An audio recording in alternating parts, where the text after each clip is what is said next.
और इस बीच एक बड़ी खबर आ रही है। गुजरात के अहमदाबाद में बड़ा हादसा हुआ है। सड़क हादसे में 9 लोगों की मौत की खबर सामने आ रही है।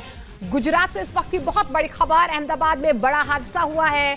इस सड़क हादसे में 9 लोगों की मौत की खबर सामने आ रही है। अहमदाबाद में एक दर्दनाक सड़क हादसा, ये बड़ा हादसा हुआ है। जानकारी मिल पा रही है कि इस पूरे हादसे में 9 लोगों की मौत हो चुकी है। तो बड़ी खबर आपको बता दें, अहमदाबाद से बड़ी खबर है जहां पर इस्कॉन ब्रिज पर ये भयंकर हिट एंड रन का केस जो है वो सामने आया है। सड़क हादसे को देख रहे लोगों के मुताबिक जैगुआर कार ने रौंदा है और पुलिस कांस्टेबल सहित 9 लोगों की मौत की खबर यहां पर सामने आ रही है। तो सड़क हादसे में 9 लोगों की मौत की खबर सामने आ रही है।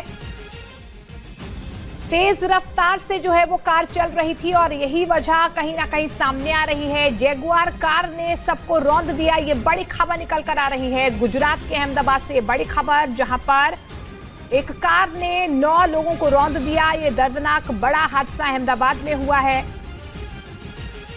प्रत्यक्षदर्शियों के मुताबिक जो जैगुआर कार है वो तेज रफ्तार से चल रही थी और ये तस्वीरें भी सामने आई हैं। आप देखिए कि किस तरीके से ये कार जो है क्षतिग्रस्त हुई है।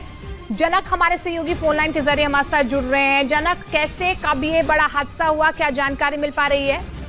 देखिए मोनिका, देर रात की घटना है। लगभग 2 बजे के आसपास अहमदाबाद का जो पॉश इलाका है, इस्कॉन ब्रिज पर एक थार जीप और ट्रक के बीच में एक दुर्घटना हुई थी। उस समय एक्सीडेंट हुआ था, तो लोग वहां पर देखने के लिए सड़कों पर खड़े थे और उसी समय पर 150 जो चश्मदीद हैं उसके मुताबिक बहुत तेज रफ्तार, जो स्पीड बताई जा रही है लगभग 150 की रफ्तार से एक जैगुआर कार आती है और जो वहां पर लोग ये दुर्घटना देखने के लिए, जो एक्सीडेंट हुआ था उसको देखने के लिए वहां पर खड़े थे, उन सबको रौंद कर निकल जाती है। तो ऐसे में 10 से 12 लोग उस समय पर भीड़ में खड़े थे, उन सबको रौंदा और अब की जो जानकारी आ रही है उसके मुताबिक उसमें से 9 लोगों की मौत हो गई है, जिनको अहमदाबाद के 16 सिविल अस्पताल में एडमिट किया गया था। उस समय पर जब लाया गया था उसे ब्रॉड डेथ बताया गया था।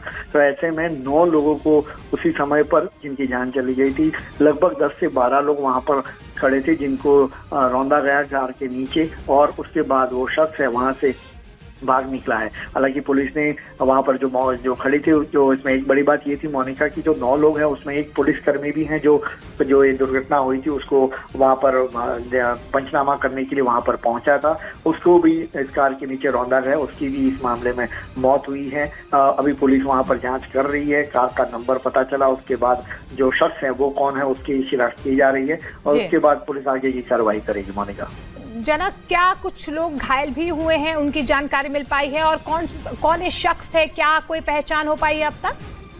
देखिए, अभी पुलिस इस मामले में नाम उजागर नहीं कर रही है, लेकिन पुलिस के पास सारी जानकारी आ गई है। चूंकि आप जैसे जानते हैं कि कार का नंबर होता है तो उसके ओनर तक पहुंचा जाता है और देर रात को कौन था वो शख्स, वो भी जानकारी पुलिस को मिल पा रही है और उसके बारे में पूरा खुलासा करेगी। क्या वो शराब के नशे में था या नहीं और किस तरीके से इसने इतनी तेज रफ्तार कार से, क्या माइंडसेट के साथ वो चला था, ये सारी चीजें हैं, वो जांच का विषय है। जांच अभी पुलिस कर रही है। बहुत सारे ऐसे सवाल है जिनके जवाब तलाशने की कोशिश की जाएगी, लेकिन दर्दनाक सड़क हादसा हुआ है। तेज रफ्तार कार ने 9 लोगों को रौंद दिया। शुक्रिया जनक।